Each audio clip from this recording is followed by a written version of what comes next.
Good day, Coach Jude, and also to the viewers. Welcome to our video presentation. Our video presentation is all about the Module 3, Organization and Management of Learner-Centered Classroom.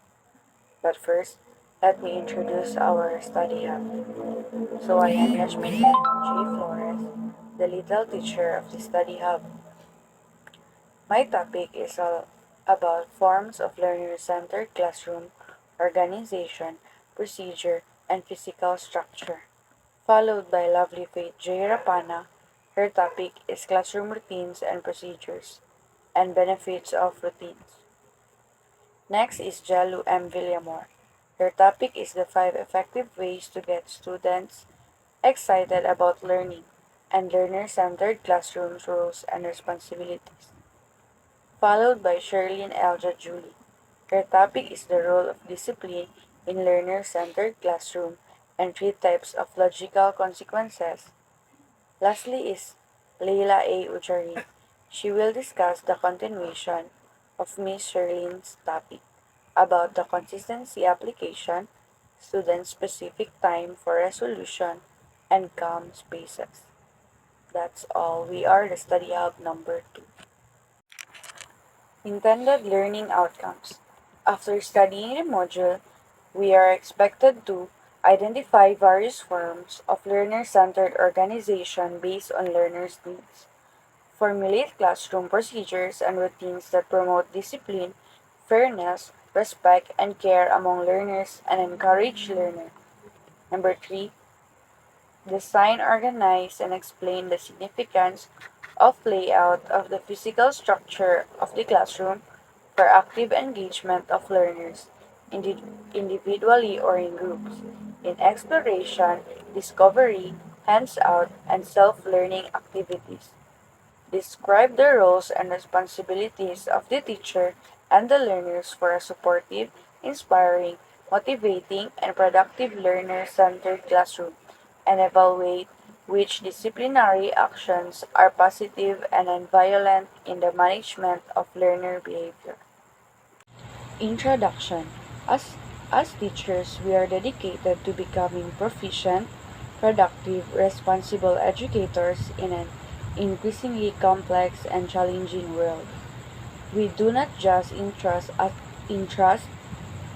assess, and guide our students, but are challenged to serve as effective classroom managers to our students towards quality learning. The quality of learning direct reflects our management of the class. The teacher's action poses a great impact on the classroom. Classroom management makes up the size of the teacher's task, and there is no shortcut to class management. It's either you will be successful or fail in dealing with your students. In the realm of education, teachers strive to excel as skilled, efficient, and accountable educator amidst a dynamic and demanding environment. Beyond mere instruction, evaluation, and mentorship, they are tasked with adeptly managing classrooms to foster optimal learning experiences. The effectiveness of classroom management significantly influences the quality of learning outcomes. The teachers the teacher's interactions and decisions wield substantial influence within the classroom setting.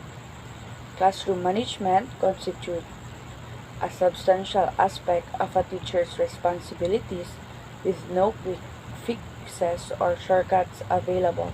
Success or failure in engaging with students on the proficiency of classroom management practices. Again, I am Yasmin Hera J. Flores, the little teacher of this study hub.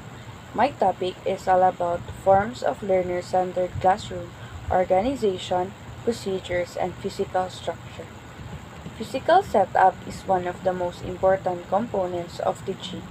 It reflects your teaching style and it also reflects you. How we design our classroom has an impact on the way our students think clearly. A conducive learning environment promotes effective teaching and learning. Forms of learner-centered classroom organization. encompasses various aspects such as procedures, physical structure, and overall setup that play a crucial role in shaping the learner environment. The physical arrangement of a classroom is a fundamental element that not only reflects the teacher's style but also impacts student cognition. An effective physical layout promotes positive teacher-student interaction, aids in smooth behavior, and helps prevent disruptive behavior. Room structuring. For individualized learning, set up learning centers or stations for students to work at their own pace depending on their abilities and interests. Set up an individual work area for this type of learning. Individualized learning is a personalized approach that caters to students' unique abilities and interests by allowing them to work at their own pace. One effective way to facilitate individualized learning is by setting up learning centers or stations within the classroom. These designated areas provide students with opportunities to engage in activities tailored to their specific needs and preferences. By offering a variety of resources and materials at each station, students can explore topics of interest, practice skills at their own level, and pursue learning in a self-directed manner. For group learning, organize them around tables or clusters of desks. You can organize them in groups of four for cooperative learning. For frequent whole group discussions, try a circle or U-shaped desk configuration where everyone has a front row seat. Group learning is a collaborative approach that fosters interaction, communication, and teamwork among students. To facilitate effective group learning experiences, organizing students around tables or clusters of desks is a practical strategy.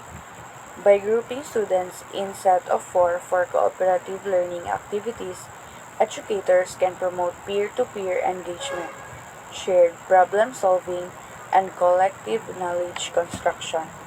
Creating an activity-oriented classroom involves setting up a large table for cooperative projects and providing a designated space for wet or messy projects. In addition to the table setup, offering a space specifically designed for wet or messy projects enhances the learning environment by accommodating hands-on and sensory activities.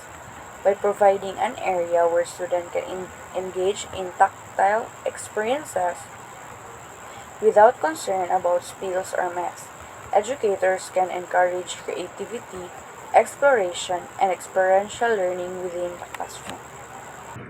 Good day, Coach Jude. I am Lovely Faith J. Rapana, the second presenter of Study Hub number 2. Before I will start my discussion, let's have a short recap about what the first presenter discussed. A. Forms of learner-centered classroom organization, procedures, and physical structures. In forms of learner-centered classroom organization, encompass various aspects such as procedures, physical structures, and overall setups that play a crucial role in shaping the learning environment. Number 1, room structuring. For room structuring, we have for individualized learning, for group learning, and activity-oriented classroom. So now, let's move on to my topic under the forms of learner-centered classroom organization, procedures, and physical structure. Number 2, classroom routines and procedures. Establishing routines in the classroom is vital for maintaining order and efficiency, with teachers playing a crucial role in their implementation and enforcement. These routines communicate to students the expectation of cooperation in maintaining classroom order. While certain activities can be routinized to ensure consistency and predictability, ultimately fostering a conducive learning environment. Now, establishing routines in the classroom means creating regular procedures for how things are done. This helps keep the classroom organized and make it easier for everyone to know what to expect. When teachers are firm about these routines, it shows students that they need to follow along to keep the classroom running smoothly. According to Erlinda Di Serrano and Ana Ruby M. Paez, some of the activities in the classroom that can be turned into routines include things like taking attendance, starting lessons, and transitioning between activities. And these are the routines in classroom routines and procedures. Getting the attention of students to respond to a particular questions, reactions, and etc. Correcting homeworks in class. Excusing oneself from class for emergency purposes or use the comfort room. Posting of visual aids on the board. Updating oneself on the lesson when absent in class. Going out of the room during break time. Clearing the table and desk after the performance of tasks. Swapping of partners on discussions. Forming participatory groups. Reporting and sharing of responses. So, getting the attention of students to respond to a particular questions, reactions, and etc. involves using effective communication, active learning techniques, visual aids, technology integration, incentives, and creating positive learning environment. By employing these strategies, educators can engage and motivate students to actively participate in the learning process, fostering a more interactive and inclusive classroom environment. Next is correcting homeworks in class. Correcting homeworks in class involves reviewing and discussing the complete assignments with students during a designated class time. This practice allows for immediate feedback, clarification of concepts, and addressing any misconceptions or errors. By correcting homework in class, students have the opportunity to learn from their mistakes, ask questions, and engage in collaborative learning environment. Next, excusing oneself from class for emergency purposes or to use the comfort room is a necessary practice that allows individuals to attend to urgent needs and maintain their well-being, whether it's a medical emergency or the needs for restroom break. Excusing oneself ensures that person needs are met, promoting physical comfort and overall health. Next one, posting of visual aids on the board. Posting visual aids on the board enhances understanding, engagement, and discussion in the classroom. They clarify concepts, stimulate curiosity, and promote active learning, making the classroom visually stimulating and interactive. Next, updating oneself on the lessons when absent in class. Updating oneself on missed lessons when absent involves gathering missed materials, reaching out to classmates or the teachers for information, reviewing the content independently, and staying in communication with the teacher to ensure a smooth transitions back into the school. Next, going out of the room during break time. Going out of the room during break time provides a chance to relax, recharge, and engage in activities that promote well-being and focus. Next, clearing the table and desk after the performance of tasks. Clearing the table and desk after tasks promotes cleanliness, organization, and productivity, creating a fresh and focused workplace. Next, swapping of partners on discussions. Swapping partners during discussions promotes diverse perspectives, collaboration, and a dynamic learning environment. Next, forming participatory groups. Forming participatory groups encourages active engagement, collaboration, and equal contribution, fostering a supportive and inclusive learning environment. Next, reporting and sharing of responses. Reporting and sharing responses involves communicating and exchanging insights, promoting collaboration and knowledge sharing in the learning community. And these are the benefits of routines. The following are reasons why faithful observance of routines is highly beneficial. Number 1, mind relaxation. Following routine procedures help teachers because they don't have to keep thinking about how to do things every time. This frees up their minds to focus on their important teaching matters. Number 2, focus on planning. Having routines for tasks like collecting assignments or distributing materials allows teachers to concentrate more on planning their lessons. Number 3, efficient teaching.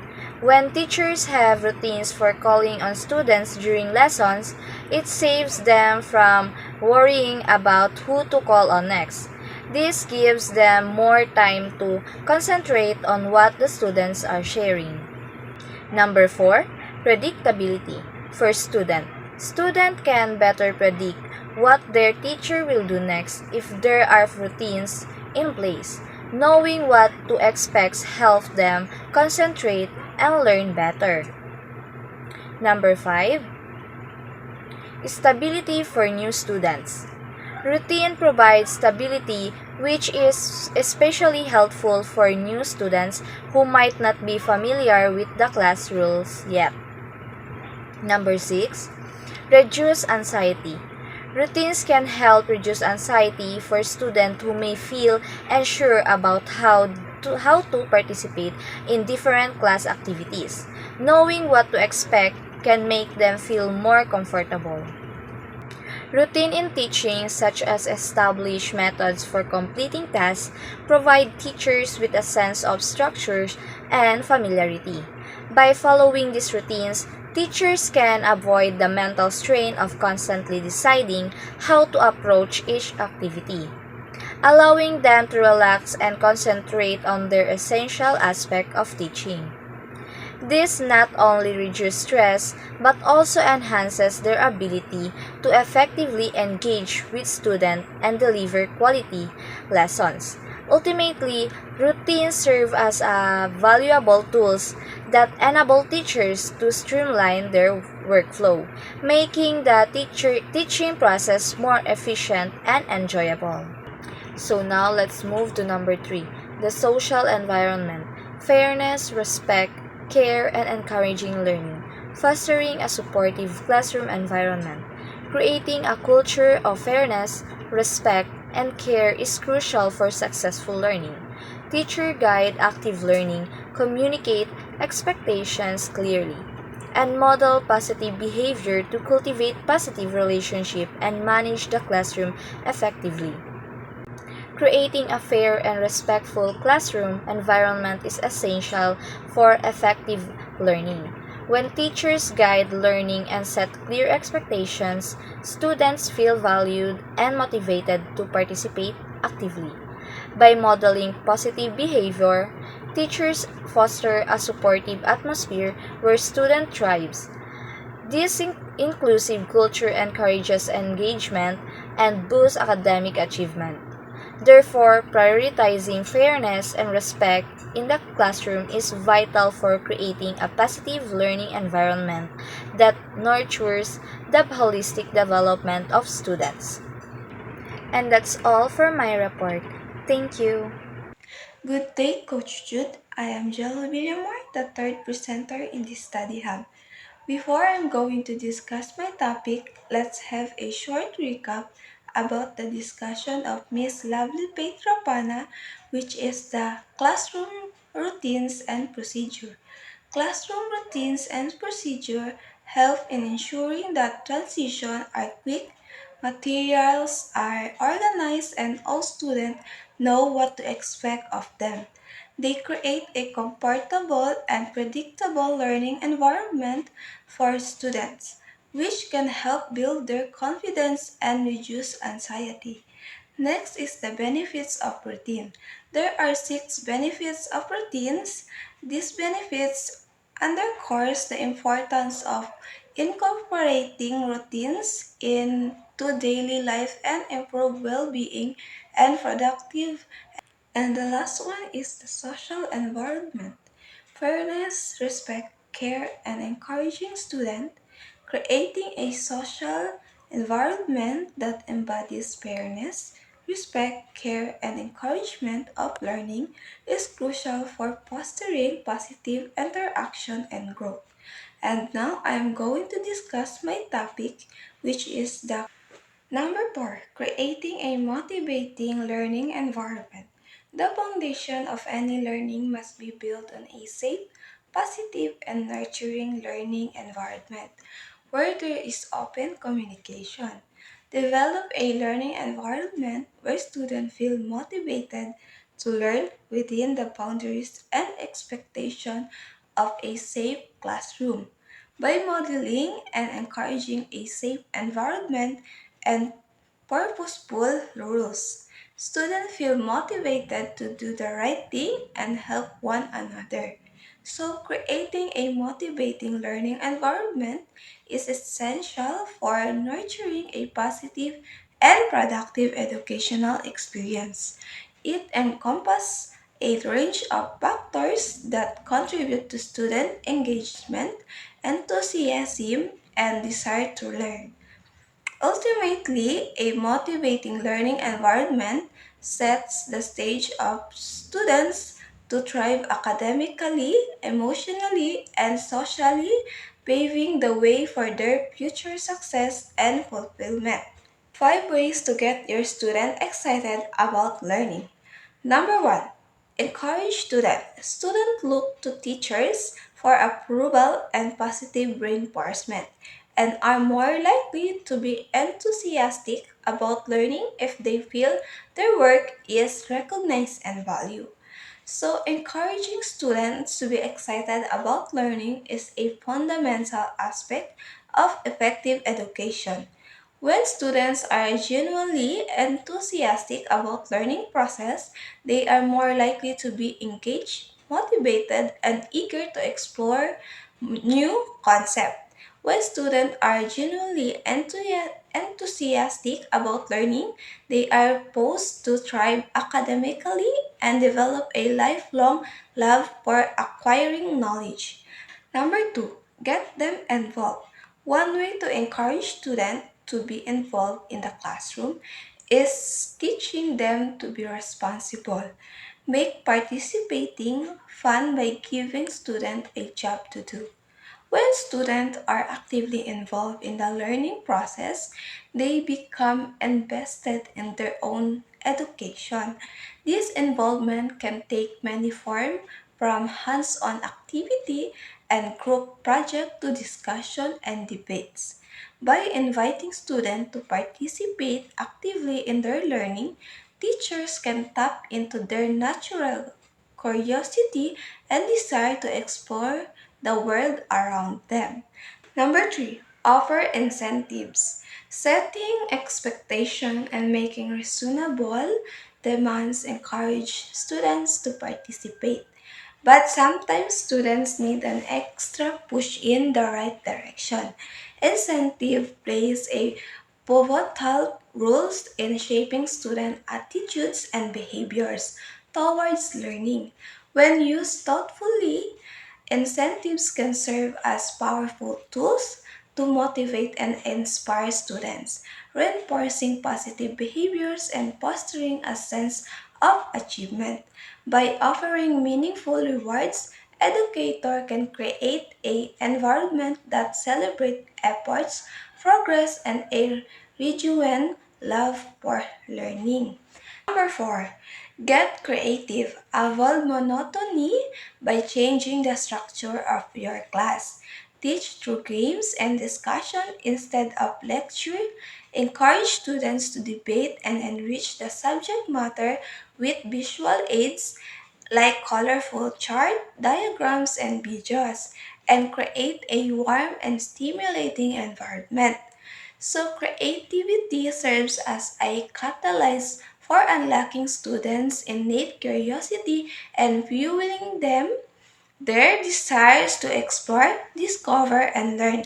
By infusing creativity into learning process, educator can create an environment that celebrates individuality, foster critical thinking, and nurture a love for learning that exercise far beyond the classroom. Number 5, draw connection to real life. Showing your student that a subject matter is used every day by real people, giving it new importance. If they see how it applies to them, they may be motivated to learn attentively. So, drawing connections to real life experiences in education serves as bridge that links the theoretical concept learned in the classroom to practical applications in the real world. By introducing learning in real life context, students gain a deeper understanding of the relevance and significance of their education, fostering a sense of purpose and igniting their passion for learning. Letter B, learner centered classroom, rules and responsibility. Student centered classroom involve changes in the rules and responsibility of learners and instructors in the delivery of instructional strategies and in learning itself. These all differ from those in the traditional teacher centered classroom. Below are the rules and responsibility of both the teachers and learners. Teacher, number 1, recognize and accommodate different learning modalities. Number 2, provide structure without being overly directive. Number 3, listen to and respect each learner's point of view. Number 4, encourage and facilitate learners' shared decision making. Number 5, help learners work through difficulties by asking open ended questions to help them arrive at conclusions or solutions that are satisfactory to them. So, teachers serves as mentors, guides, and facilitators, nurturing a supportive environment that fosters intellectual curiosity, critical thinking, and a passion for lifelong learning. They are not only conveyors of knowledge but also architects of inspiration, shaping the aspirations, characters, and potential of their students. Beyond their intimate responsibility, teachers have a profound impact to society at large.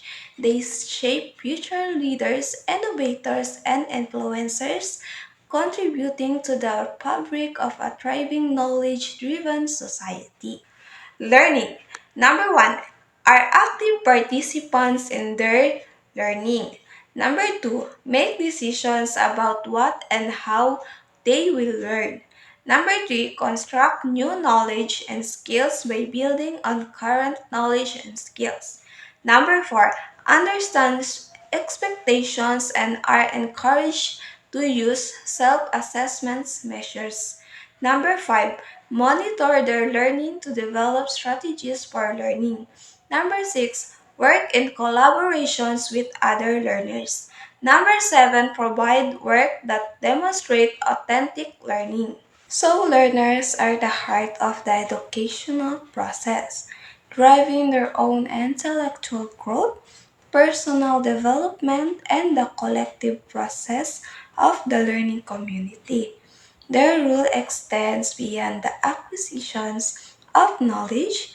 It encompasses active engagement, at least for discovery, and the willingness to embrace challenges as opportunity for growth. Their willingness to embrace responsibility and agency in their learning journey lays the foundations for a lifetime of learning and personal growth. That's all. The next presenter will discuss the next topic. Good day, Coach Jude. I am Sherlyn J. Julie, the fourth presenter of this study hub. Before discussing my topic, let us first have a short recap of the previous topic of Ms. Jelu about creating a motivating learning environment. The foundation for any learning must be built on a space, positive and nurturing learning environment where there is open communication. We have 5 effective ways to get your student excited about learning. So these are the 5 effective ways. So the first one is encourage student, get them involved, offer incentives, get creative, and draw connection to real life. Learner-centered classroom roles and responsibility of the teachers and learners. So now, I will be discussing my assigned topic, which is the role of discipline in learner-centered classroom. The first one is collaboration, class norms, which is always start with the basic. Collaboration class norms are guidelines for effective and respectful teamwork in a classroom. They include respect for everyone's ideas as active participations, open communication, shared responsibility, active listening, constructive feedback, commitment to learning, and proper time management. The second one is logical consequences are disciplinary actions that are intended to teach students to make better behavior choices rather than punish them. Logical consequences are outcomes that naturally follow a person's actions, used as disciplinary strategy to help them understand the impact of their actions. For example, if a child doesn't eat to not do homework, they might be getting a lower grade. We have 3 types of logical consequences. So the first one is time out or take a break. It's not a punishment. You are not punishing the child or for his misbehavior. Time out or take a break is a behavior management strategies where the person is temporarily removed from a situation to calm down and reflect on their behavior. It is used to address inappropriate or undesirable behavior and promote self-regulation. So for example, when students make a derogatory remark about another student response to a question, you take a break and let the student realize what he just said. So the second one is time out. So the second one is you break it, you fix it. Use this type of logical consequences when you see an opportunity for a student to solve a problem they cause. It also means taking responsibility for the damage or consequences caused by one's actions and making the necessary repair or rectifications. So for example, one child accidentally knocks into another on the playground. She stops, apologizes, and offers to help to the other child. So the last one is laws or privilege use this type of logical consequences when a student does not allow expectations. Is a So loss and privilege is a consequences where curtains rights on benefits are taken away due to inappropriate behavior or failure to meet expectations. It serves as a disciplinary measures to encourage accountability and promote positive damage. So for example, a student speaks rudely to the teachers. The teacher refuses to listen to him until he changes her tone of voice. Good day, Coach Jude. I'm Leila Ujjain, the last presenter of the Study Hub number 2. Before I start my discussion, let's have a overall recap of all the previous presenter about the form of learner-centered classroom organizations, procedure, and physical structures. Each form of learner-centered classroom organization encompass various aspects such as procedure, physical structures, and overall setup that play a crucial role in shaping the learning environment. Number one, room structuring. For room structuring, we have for individualized learning, for group learning, activity-oriented class. Classroom routine and procedure. Classroom routine and procedure help in ensuring that transitions are quick, materials are organized, and all students know what is expected of them. They create a comfortable and predictable learning environment for students, which can help build their confidence and reduce anxiety. Next is the benefit of routine. There are 6 benefits of routine. These benefits underscore and importance of incorporating routine into daily life for improved well-being and productivity. And the last one is the social environment, fairness, respect, care, and encouraging students, creating a social environment that embodies fairness, respect, care, and encouragement of learning is crucial for fostering positive interaction and growth. Creating motivation learning environment. The foundation for any learning must be built on a safe, positive, and nurturing learning environment where there's open communications. 5 effective way to get your student excited about the learning. The first one is the encourage student, get them involved, offer incentive, get creative, and draw connection to real life. Learn it center classroom. Roles and responsibility of the teachers and students. Number 3. Consistent application. A classroom without consistent practice can often be chaotic, however, creating an environment that welcomes uniform responses to behavior choices will support each student's understanding or of expectations. Unchanging rules and regulations ensures that student and family understands classroom norms and know what to do expect when those norms are not met. Number 4. Student specific. When responding to misbehavior, take into account the social, emotional, and cognitive skills of the students as well as what was happening in the situation. The consequence for a student might be the same, but you might practice more with the student or have them reflect on their behaviors. 5. Time for resolution. In your class, develop routine for resolving conflicts. This is not a skill that come naturally to students or adults, so be prepared to guide and instruct. The first thing taught is to provide the space and time for this occur. Calm space. What happens when a student is struggling to control their emotions or behaviors? Do they have a place they can go in your room or a process they can go through?